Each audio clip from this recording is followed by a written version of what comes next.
We're gonna do a little routine, just trying to warm up these 50-year-old joints and muscles. Hope you're doing well today. Anybody come in, let me know where you're coming in from. I'm just doing a little stretching for me. Tell you, if you start any workout routine, make sure you're healthy enough to work out. Make sure you check with your doctor if you're starting something new. I have a chair over here. Still recovering, coming along well. I was a little stiff this morning. I helped my son-in-law on a moving labor job yesterday, and it was supposed to take 3 hours. It actually took 5 hours. And I hadn't planned on walking up these stairs, but there are some pieces of furniture that they needed help taking upstairs. And so it went well, just a little stiff this morning. Just like I said, just trying to warm up a little bit. And I am I'm not very flexible at all. Never have been. Even when I was playing sports, even when I was playing football and ran track, I was never very flexible. I was told I have, excuse me, I was told I have tight muscle fibers.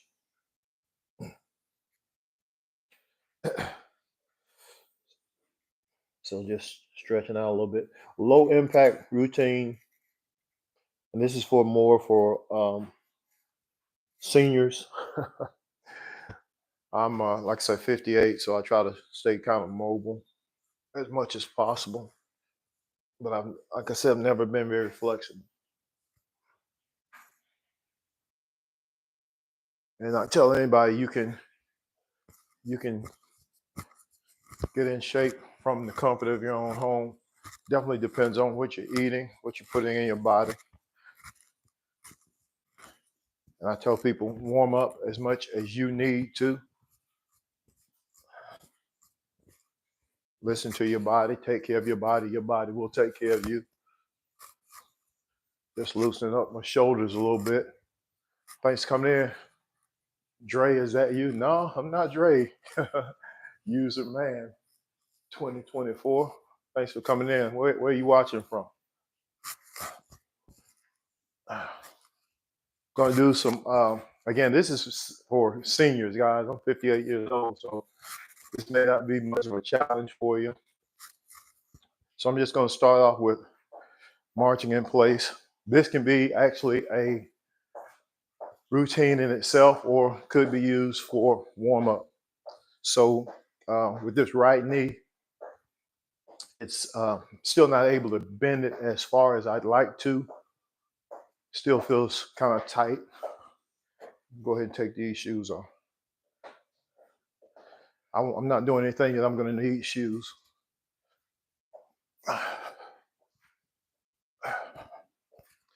And as you're doing this, bring your knees as high as you can. Just marching in place. You know, people say, well, that's not much of a workout. I tell you, the person that's doing anything is doing far more than the person that's thinking about doing it. I don't give too much attention to what I call keyboard critics. Now, I do take constructive criticism. Don't get me wrong. And so, you know, marching in place, you know, a minute, 2 minutes, depending on what your goals are. So I'm gonna stretch out a little bit more. I've got a chair here. I'm gonna do some squats. I'm sure most people know how to do squats, but for anybody that has challenges doing squats, use a chair because I tell people if you sit down on the toilet, you know how to squat. May not be easy, but you know how to squat. So basically, I'm here, feet shoulder width apart, turned out slightly.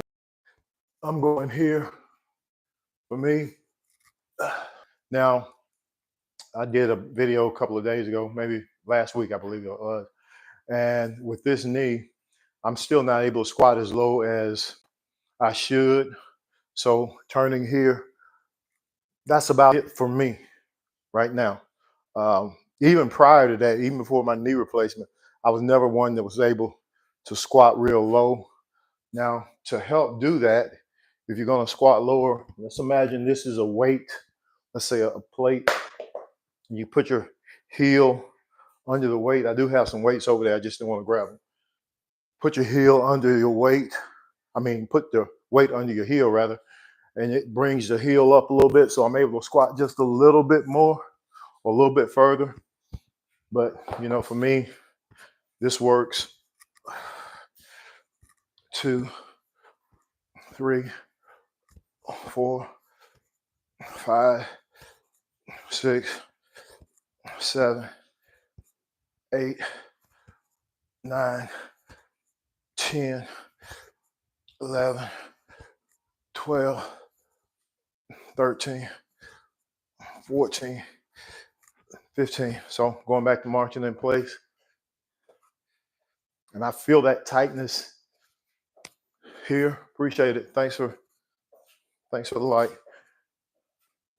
So go at your own pace.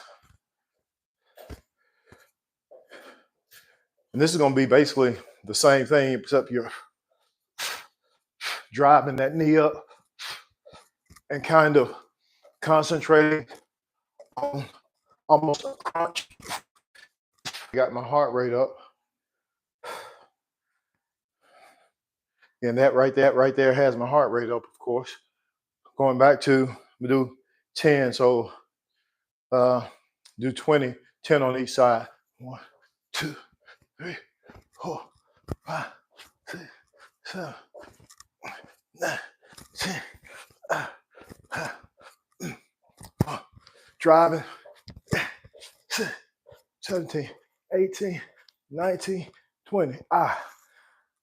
Now I can tell for me, that makes a difference as I'm driving my knees up higher. I can feel it in my quads. So I'm going down to just a regular push up. Now there's a big, there's a big debate on social media all over about how to do push-ups properly, depending on what your goals are. Some people don't do full extension push-ups, and I've been one for years to push, full extension push-ups is the best thing. I was in the military, in the Army. There was no such thing as a half push-up. I'm actually looking past my camera because I have it streamed on my TV. But in the military, in the Army, there was no such thing as a half push-up, which is, I'm sure most people know this, but hands right underneath the shoulders, head up, you're here and locking it out. Now, over the years, things have changed a little. A lot of people advocate what they call shorties or half push-ups, where actually you're keeping the tension on the lower part of the chest and keeping blood flow pumped into the arms, and you don't necessarily risk joint injury. As we get older, we have the potential to injure the joints, and you could do that just about any age, but of course, probably more prevalent as you get older. So I've started incorporating not only the full range push-up, but also what I've heard termed as shorties or half push-ups. 2, 3, 4 years ago, I would have never promoted shorties or half push-ups. But again, after just research and studying, because it does make sense, the older you get, you're more prone to injury, takes longer to recover. And then, keeping the tension on the chest and in the half push-up position does make a lot of sense. So I'm going to do a few shorties, as they call it. I'm going to go just a little bit wider than shoulder width apart. Back straight, don't slump here. And so I'm going here.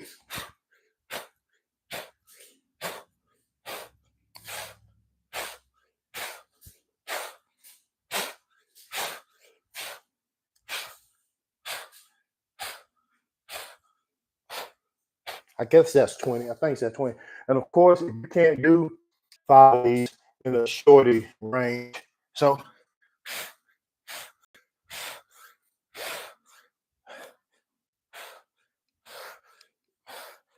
uh, now as I do these, my form I kind of struggle with because I've been so used to doing full range push-ups. So you can definitely invite it, does them a whole lot better.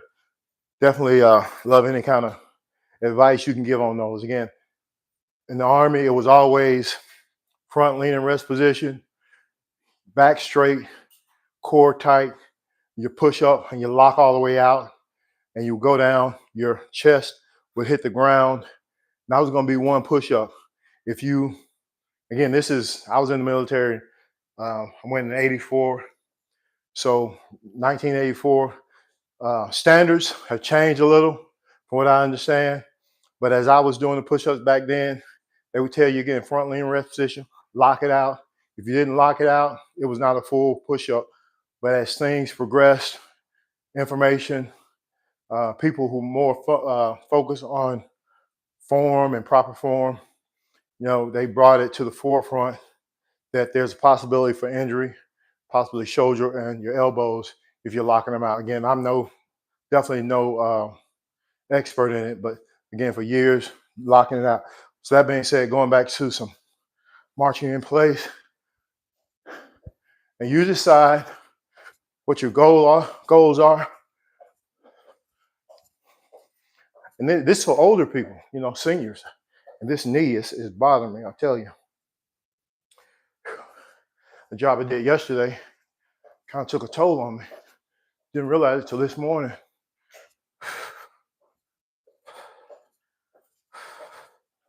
Just marching in place. And then if I'm going to get some core work, I'm just going to drive it up there.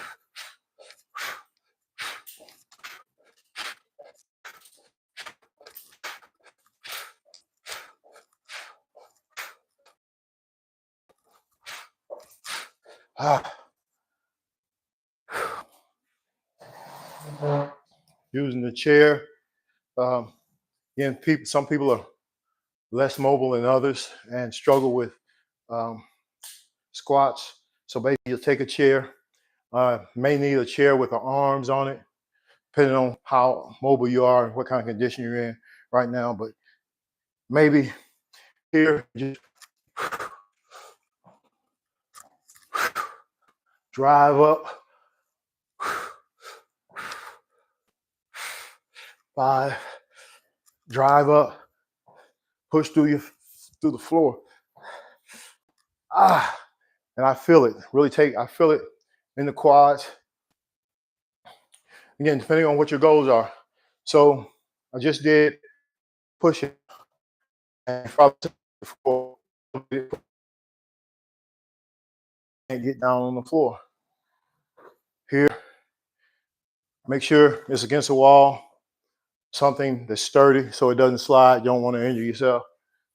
And depending on your fitness levels, take a step or two back, and you're going here. It's always better than doing nothing. Don't find a reason not to do it, but find a reason to do it. Don't look for an excuse. If you look for an excuse, you'll find it. Well, I don't have weights. You don't need weights. Set a goal. Also, something else you can do while I'm here in this position. I know I've mentioned this before. Don't let your back sway. Keep your back as straight as possible as you're doing these. Concentrating on your tricep. Of course, the closer you get, the more tricep work you're gonna feel. So another thing you can do here is going here and driving. I would be more comfortable. I feel more comfortable if I had my shoes on, but I've got these, just got my socks on right now. Crossing over. It's gonna work your core, especially your obliques.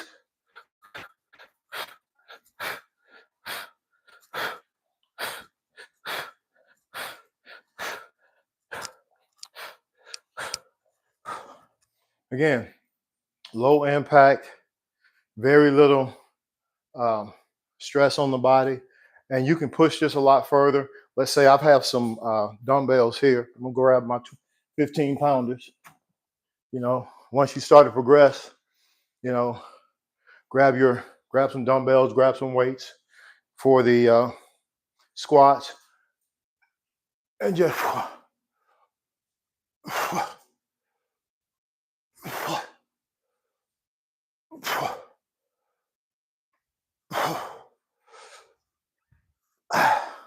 I feel it. 7, 8, 9, 10. Try to keep your head, keep your chest up. So your goals, set the goals. Um, decide sometimes you may want to concentrate on one particular body part. You may only want to do legs. Go with regular squats, using the seat or the chair. And if you're going to use a chair, really, once you hit that chair, explode up. You don't have to necessarily bring your feet off the floor, but explode up. That's another one you can do. As I say that, the jump squat is another great routine that you can do. Basically, I'm being careful because I don't want to injure my knee. But here, yeah, that doesn't feel right for me. With that, I felt it right back there. For the jump squat, and as I say that, listen to your body. If there's something that you're not comfortable with doing, I do believe in pushing yourself, but don't push yourself to the point of injury. If you have a fitness trainer or a personal trainer, work with that personal trainer, because especially one that's been, certified, licensed as a personal trainer. Listen to them to a degree, to a certain point. What I mean is, you know your body, you know your limitations. And again, I do believe in pushing a person, but I don't want to push a person to the point of injury. And so listen to your personal trainer if you have one, but at the same time, listen to your body. And a good personal trainer will find a modification for you. Take, for instance, again, if you can't do a regular squat, then use a chair. And if you have to, use a chair that has arms on it so you can push yourself up till you get your legs strong enough that you can actually do it without any assistance. So, guys, get out there every day. Take care of your body will take care of you. And everybody knows that great health, the washboard abs, the muscles, and all that, that's great. But all that better health starts in the kitchen. The abs start in the kitchen, what you're putting in your body. And so appreciate you for stopping by. If you're looking to lose weight without risk, check the link in the bio. Good friend of mine, or bio in the description below. A good friend of mine, Travis Martin, has a program called I Am Faithfully Fit. I used to manage his weight loss center in Cartersville, Georgia. And great program. At that time, it was called Shibboleth. It's transitioned now to I Am Faithfully Fit. They do live trainings on weight loss, motivation, inspiration every day, 3 and 4 times a day. And for Travis's program, it's like $10, $12 a month to, get your